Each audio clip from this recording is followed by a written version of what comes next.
Власта ги ветува, опозицијата и експертите велат дека не постојат, а Европската унија студено ги чека. По промената на името и договорите со соседните земји, премиерот и неговиот тим мораат да испорачаат цела низа суштински реформи за да го оправдаат оптимизмот со кој го чекаат јуни и силно најавуваниот почеток на преговорите за членство во Европското семејство.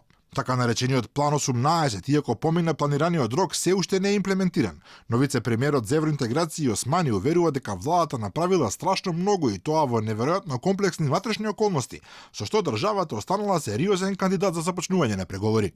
Тоа што остана од планот 18 да се доврши е усвојување во собрание на пакетот закони од безбедносните служби, кој што помина на влада, помина неколку прво читање во собрание и законот за јавно обвинителство, и тука го заокружуваме пакетот на реформи во делот на планот 18, тоа што исто така е многу важно и тоа го потенцирам од првиот ден, дека пред земјите членки не треба да покажеме само закони, туку и резултати конкретни.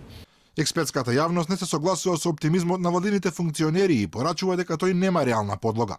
Потенцираат дека Европската комисија сака да види вистински и суштествени реформи во сите сфери, особено во правосудството, а не само силни зборови и голема желба. Ние реформите не сме ги ни почнале. Значи, барем она што треба да се направи е да се има некаква представа што се треба да се прави и каков тип на реформи се потребни за да го почнеме процесот на европските интеграции.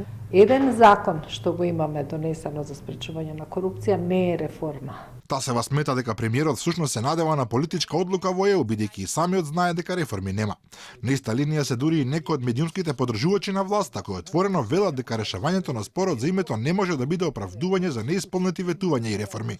Дополнуваат дека оваа влада е веќе во втората половина од мандатот и дека не може да се вади со објаснување дека немало време или сили за реформи, а досега покажаните перформанси ни тоа далеку не се задоволителни.